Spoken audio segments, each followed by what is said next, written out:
I'd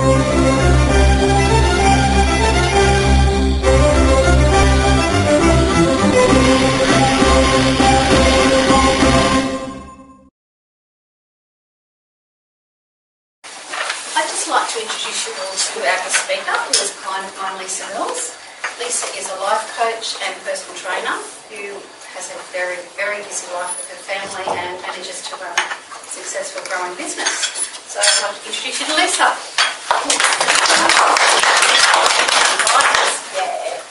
Someone to hand me out all of this past or something. This is because I know that when I go to something like this, I only ever remember about 5% of what the presenter says. So I thought what I'd do tonight is actually give you all just a little bit more detail around it, and then you can take what you want from tonight, and then whatever you don't remember, you can just refer back to at your leisure. So thank you for having me, and it's really cool to be here and to learn a little bit about what you all do too, because Rhonda will attest that I'm a bit of a nutcase when it comes to anything to do with figures, although I will say that I got the first question right, so I was pretty I was excited. So for the gentlemen in the room, my apologies for the title of this. My main clientele is women. So even though that is who I target and that is who come to me, because I guess I'm very similar to them in that I have a business and I have children, what I'm going to talk with you about tonight is just as easily applicable to a male as it is to a female. And what I was asked to talk about tonight was how I could give you all some really useful and practical tips around health and fitness that will help you within your business. And I also thought, well, what is the best way for me to deliver this for you? So what I wanted to do was just give you 5 short, sharp tips about the things that I think are the most important when it comes to taking care of yourself within your physical fitness and also within your mental health.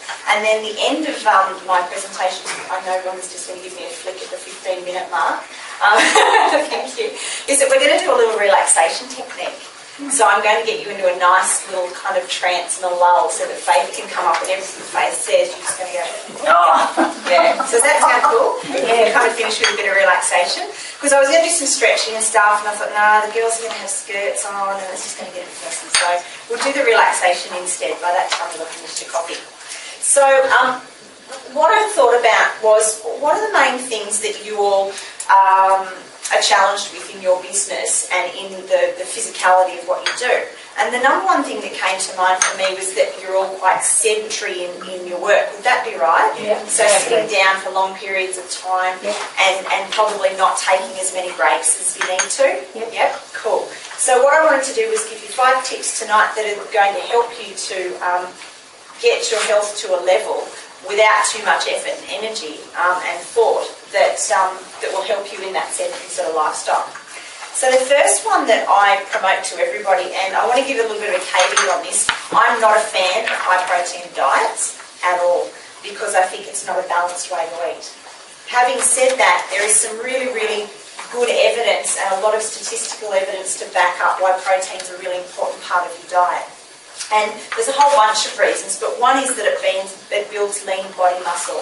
And if you have a lean body muscle, a higher lean body muscle index within your body, it means that your metabolism is higher.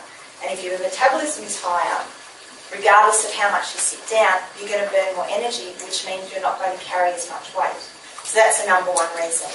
If you base all of your snacks and your meals around protein, there's a whole bunch of other things that are really good for that reason. One is the thermic effect of protein and how it is digested in the body. So with protein, carbs and fats, protein actually, if you think of 100 grams of protein, say that was 100 calories, 30 of those 100 calories are burnt just in processing the food. So you're only actually getting 70% of the calories deposited in your body for you to use as energy, or if you don't, and if you sit down a lot, not to use as energy and to store as fat. So that's the reason why you see so many high protein diets at the moment and why they seem so effective. It's because of the thermic effect of the food. Does that make sense? Mm. Yep, cool. So compared to carbohydrates and fat, it's by far the most effective way to eat. So as a guide to think about how much protein you would be having in your diet, for most women, and men it's only slightly higher, but for most women it's between 20 and 30 grams per meal.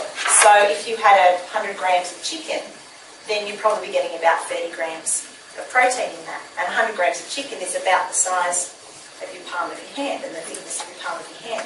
So that's why it's really handy, because a small woman will only have a small hand, which means that her chicken portion will be smaller than a lady who has a large hand. So that's why it's really good to think about portion size when you're looking at the food that you eat. So one of the things that I thought might be handy to give you a tip on with regard to eating protein and including protein in every meal is to think about pre-preparing it, because protein is one of those things that it is quite hard sometimes to have on hand. Would you agree? Yeah. You know, it's easier to grab the muesli bar than it is to grab egg whites. Or I remember once cracking open a container of boiled eggs on a plane once. And I think I was pushed right to the back of the room because the smell of eggs on a plane is not great. So, you know, what I wanted to do was give you some ideas around being able to include protein in your diet in a way that's not offensive to anybody. So you'll notice on the back of your sheet, which is second back page, I think, you've got a whole list of different proteins there. Healthy, lean proteins. It gives you sizes, gives you how many calories, and it's also that there's vegetarian options there as well, because you know, we're not all meat eaters and we don't all enjoy copious amounts of chicken and turkey and red meat. So there's a whole bunch of options for you there. Some things that you can think of when it comes to snacks around protein are things like milk, like yogurt, nuts and seeds, as I said before, boiled eggs, things like chickpeas made into a hummus. So there's a whole bunch of stuff that you can have for your snacks that are protein-based that are really quite convenient, that you can make up and prepare, say, on a Sunday afternoon, and then just pop a bit in, you know, your lunchbox as you go into the office or as you go on site to somebody's. Yep. But see, Lisa, our lunchbox Yes. might have to sit in the car Yes. for 5 hours Yes. in the sun Yes. while we're in somebody's back bedroom Yep. doing their bookwork. Yep. So how do we In the bedroom. refrigerate? You know, like Great like, Take it in your rescue with the beers Yep. you have every lunch. yeah, in the ice. So you know, like this all makes sense, but you know, like when you know that the car's going to be sitting in the sun, and so's your lunchbox. Yep. Absolutely. What do you Brilliant do? question. You know, like that's where the muesli bar and all Ice those packs and other. eskies. Ice packs and eskies. I do a lot of travelling between workshops, and I'm away for the entire day. My diet doesn't change regardless of when I'm at home or when I'm there. All I do is I buy a smart little esky, you know, like the ones that the truckies take their meat pies and stuff in, and I just pack my stuff in that, and it keeps as cold as anything. Okay.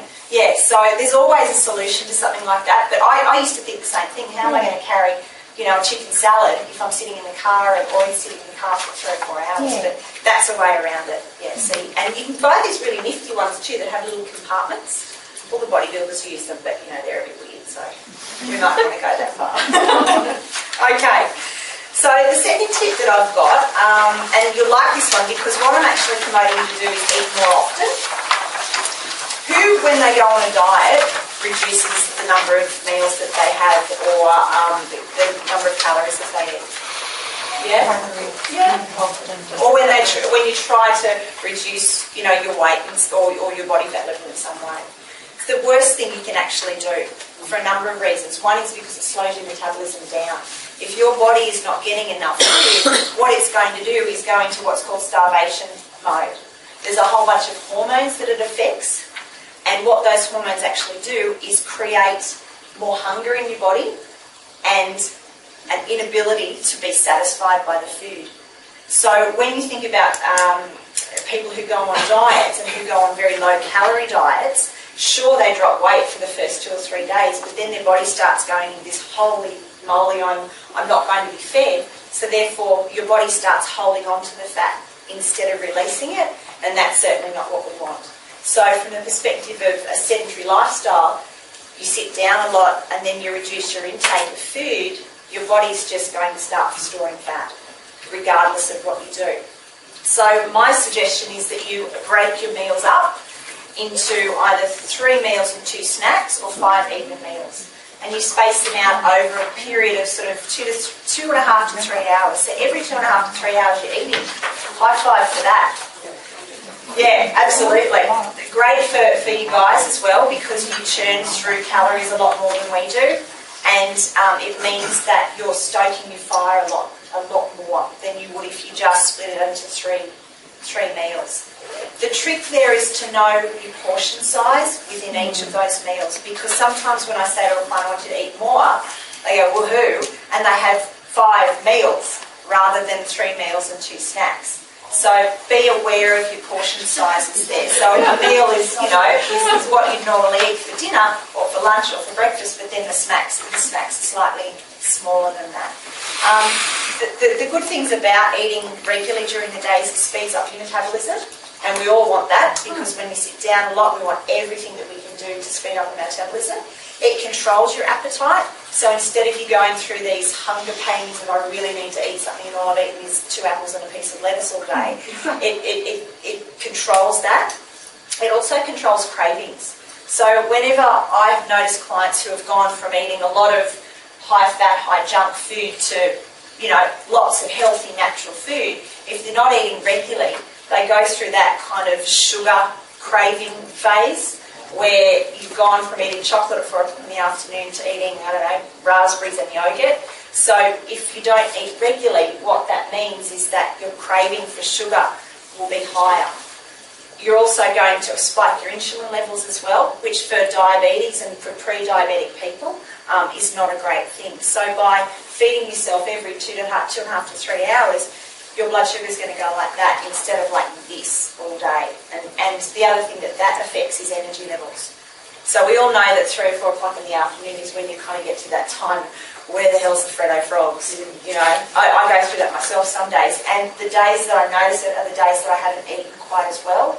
I haven't included protein with the meals preceding that, and I also haven't allowed that 2.5 to 3 hours. Does that make sense? Yes. Beautiful. Excellent. Any questions that you have as I'm talking through this, please put your hand and ask me, because that's what I'm here for. I have a totally erratic diet. Like Yes. some days I won't eat anything hardly because I'm so busy I just keep working all the way through. Yes. And other days I'll eat quite a big breakfast and I want a big lunch, a big afternoon tea, a big everything else. Yeah. Why do I want to pick everything else if I have a big breakfast?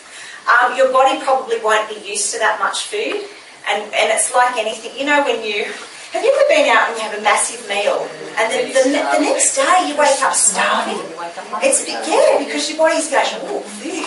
So if you go for periods where you don't eat a lot, and then you start feeding your body food, it's going, beauty, I want some more of that, and so you'll actually be hungrier. So my suggestion for you is to force yourself to eat. Yeah, you will get used to it, because it's about your body readjusting.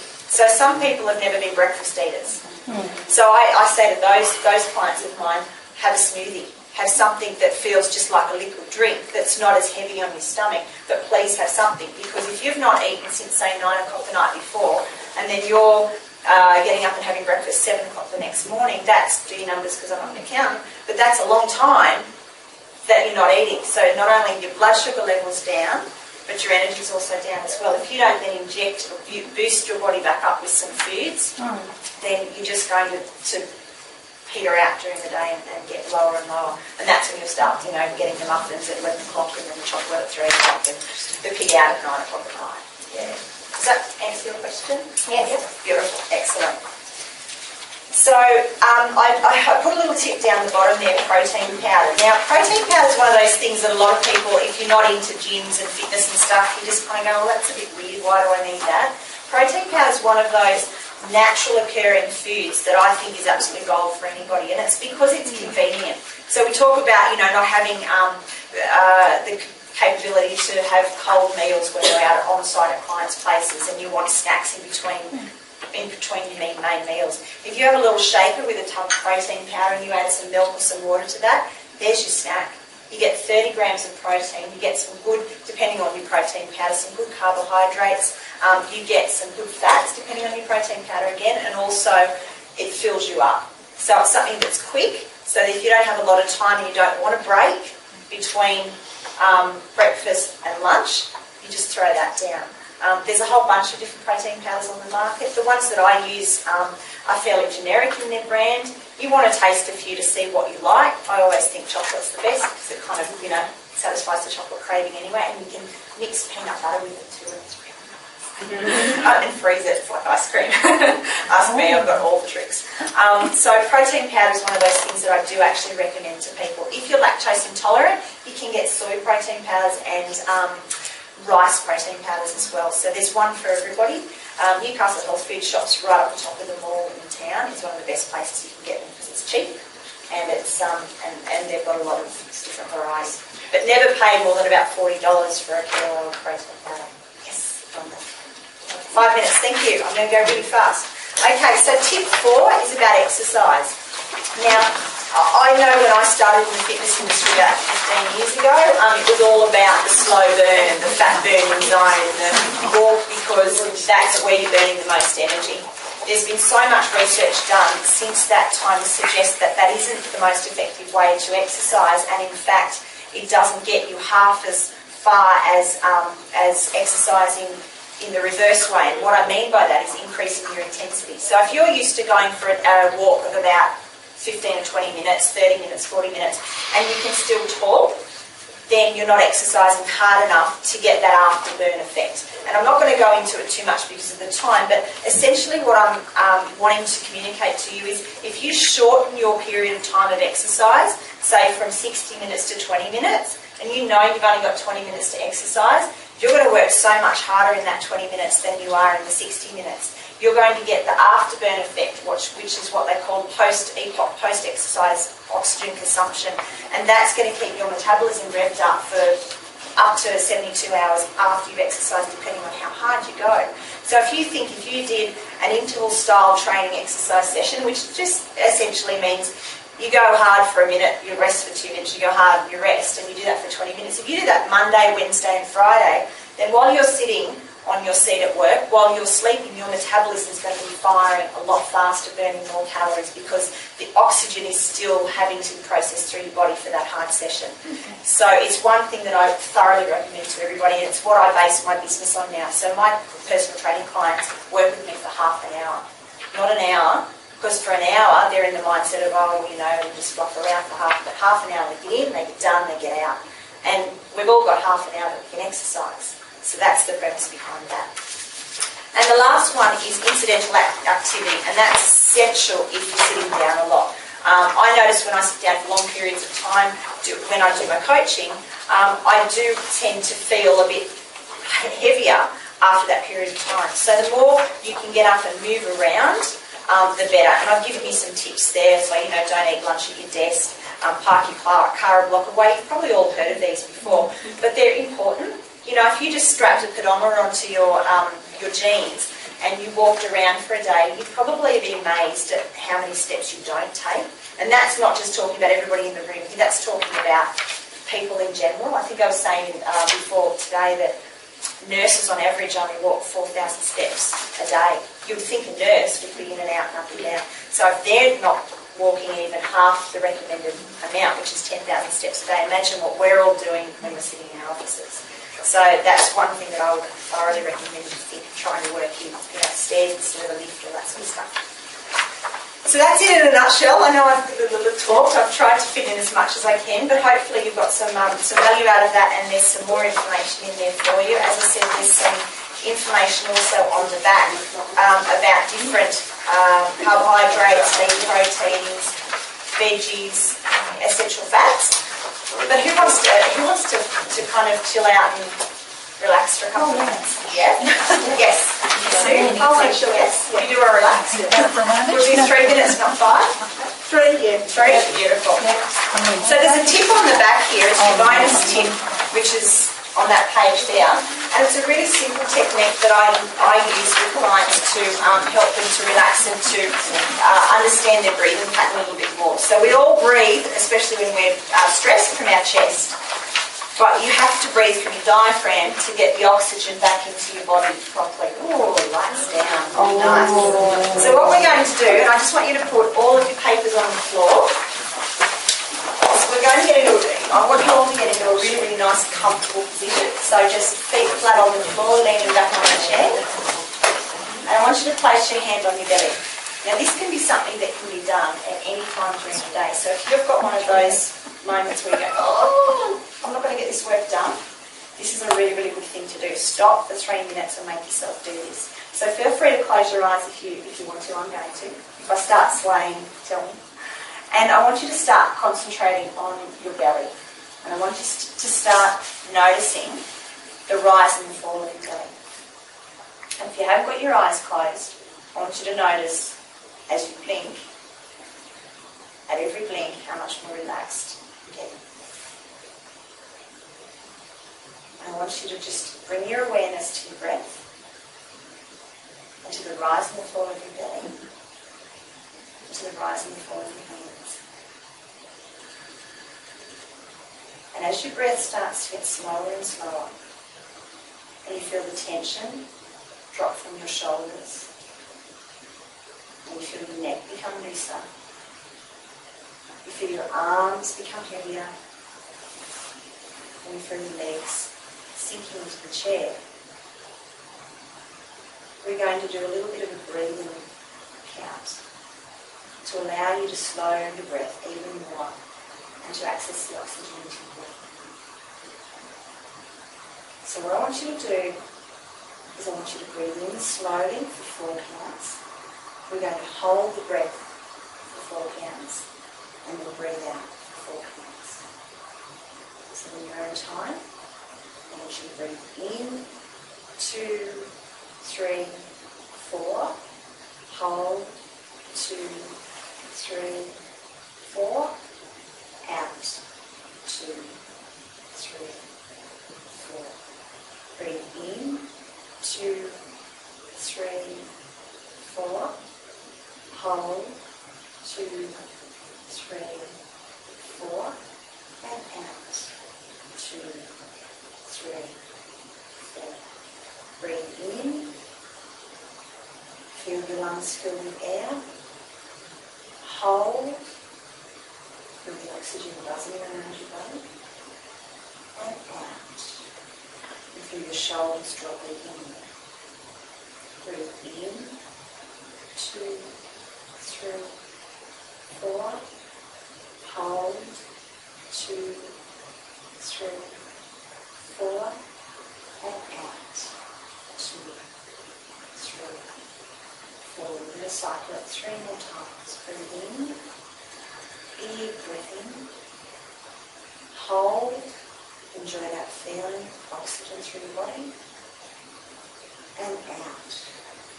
Feel today just melt away. Breathe in,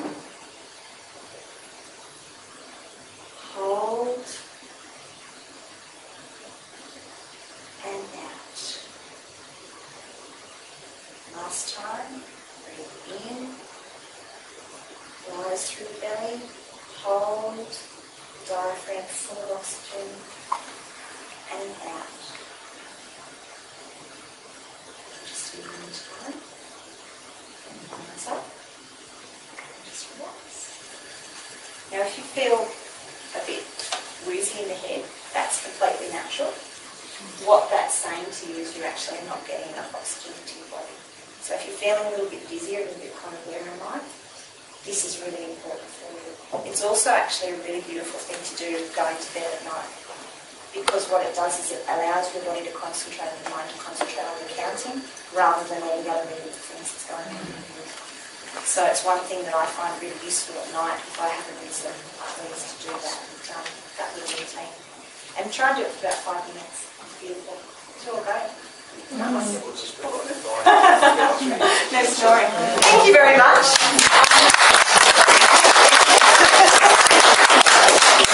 I've also left for you to some information. I run webinars from time to time on all of the information that I've talked about tonight, but in a lot more detail. So if you would like to register for one of those, I've got one kicking off next Tuesday at 8 o'clock. I know it's Melbourne Cup Day, but I'll see who turns up.